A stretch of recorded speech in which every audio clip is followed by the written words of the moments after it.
Ahlale phansi uNtuli ngezindololwane agwaza amathanga, izandla zithwala ikhanda, ubheke phansi uyacabanga, unambithisisa lamazwi aqeda kuwatshelwa uMaNkosi ukuthi naye akazazi ukuthi ukhulelwe kanjani. Kuphithana ikhanda lapha kuye njengoba ebuza uMaNkosi ukuthi inhloboni insambatheka lenamzekela yona wake wakuzwaphi ukuthi umuntu ukhulelwe engakaze aye ocansini.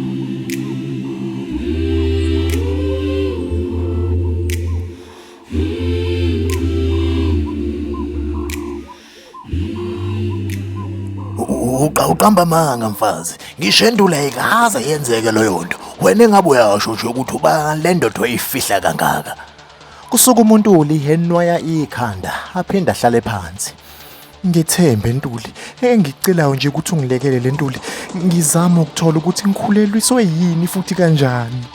uMaNkosi esukuma phansi njengoba beguqile ahlala eduze kaNtuli embhedeni ancelisa umntwana. We madoda ngenelelani,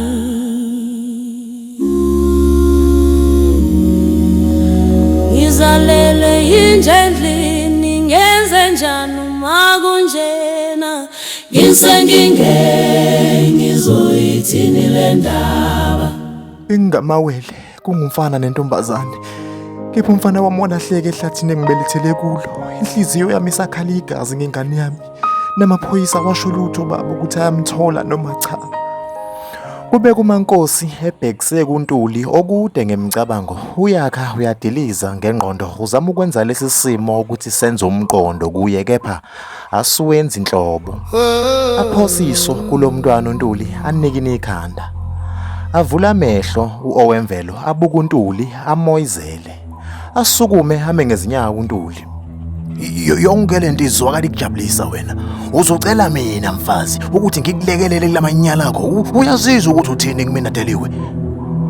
Cha, bengaqondile kabi baba, ngiyaxolisa. uMaNkosi obevika ebona uNtuli ephakamisa isandla, ubethi uyamshaya kanti uzinwaya amakhala. Usazifundisa ukuphila ngakho ukuhlale elindele noma yini kule ndoda yakhe. Kubhlungu. Ingane namehlo omlungu, akuhlaza thecwe, inhloboni yomuntu yona le. uNtuli enyiphe ngisho ebusweni sakunyanya njengoba egqolozele uOwemvelo. Anxaphe abone kukuhle ukuphuma ayosha womoya ngoba konke lokho kukhulunywa uMaNkosi kumenza acasuke. Uma usuhluzile leli khanda lakho leli, usukulungele ukungitshela iqiniso ngoyise walento, ngizozwa ngawe. uNtuli ehlokoloza uMaNkosi ikhanda.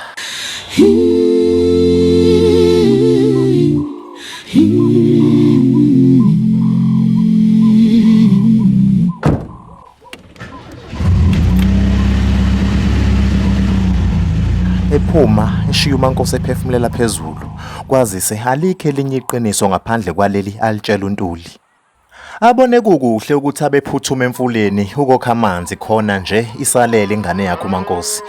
Angaba sachitha isikhathi nangu egudla ebheke khona uphethe izigubhu zamanzi ezimbili. Abaningi besimame bayakha bashiye sisodwa sikhelela bebe behambisa esisodwa endlini. Kepha uMaNkosi usilengisa zombili wena wabona amadoda ahamba umkanye. Athume semaqondana nesiziba. Azibone njengesoni, azibone njengomuntu ongabongi ngokuhle anikwe amaZulu. Phela ngaphambi kokukhulela kwakhe yonke leminyaka edlule bezama umntwana noNtuli kepha kungalungi. Lesiziba singezinye sezindawo uMaNkosi abephephela kuso.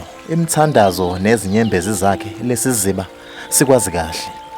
Phela ubebuya athi lapha ezokha amanzi lana emfuleni ubengabuyeli endlini engasondelanga kunqenqema lesiziba. Nabefika kuso acela ukuba khulelwe.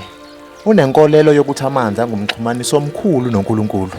Yize engasakhuleliswanga ngomyeni wakhe kepha uzizwa efanelwe ukuba yoguqa abongwe ngabantwana athenjwe ngabo wabusiswa ngabo.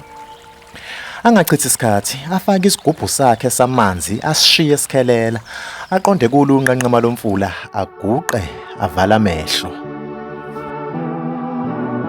Jehova uNkulunkulu mnini mandla wonke, ngizithoba phambi kobuso bakho ngizocela uxolo ngokuthatha isikhathi eside ukubonga Msindisi ngezipho zabantwana ababili ongiphe bona. Izipho ebese mina nomyeni wami sizame eside isikhathi kepha kungalungi.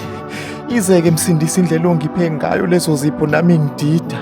Ngiyathemba-ke Jehova oyingcwele kunamandla wonke ukuthi ngihlezi ngelinye ilanga uyokucacisa lokhu nami okungididayo. Ngiyazamukela-ke izipho zami ongiphe zona. Uphinde ukhumbule-ke Jehova iwele lika-Owemvelo lapho likhona olusingathe nanoma seladliwa izilwane zasendle. Ngicela ungiphupha uNkosi ukuze nami ngizokwazi ukuzola nokwamukela uma kuwukuthi alisekho. Ngikhulekela nalo mshado wangibusisa ngawo Nkosi ukuba kube nguwe Jehova umshayeli wawo ngoba ngokwami ngiyehluleka manje. Ucemezile uqhubeka nomthandazo wakhe uMaNkosi uzicelela kuNkulunkulu nokuvikeleka kuNtuli. Emanzini kuphakame kancane okuthile kulunguze kubuka uMaNkosi. Unyakaza kancane sakujabuliswa ngamazwi akhishwa nguMaNkosi.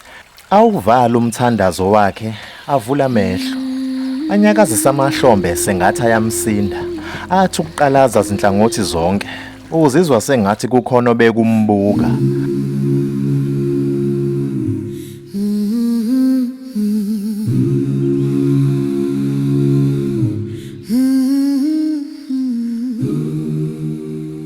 Akaboni muntu. Uye yedwa lana. Asukume phansi nangu usemile sakubonga ephaphatha ngezandla wena wabona izangoma uma sibingelelana. Athikamezwe ukubona amanzi enyakaza kancane kule ndawo okuyiyo esabisayo kulesi siziba. uMaNkosi abanjwe isiyezi adidizele kube mnyama amehlo.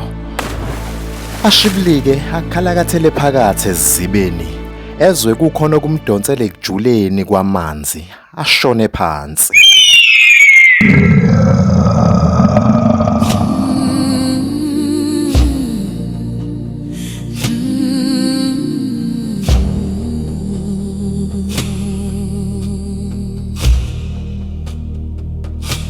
Ngizamile ngiyahluleka ngiyakhathala ngiyayekelela ngikhathele nganele ngiphumuze ngibe nokuthula kwanele.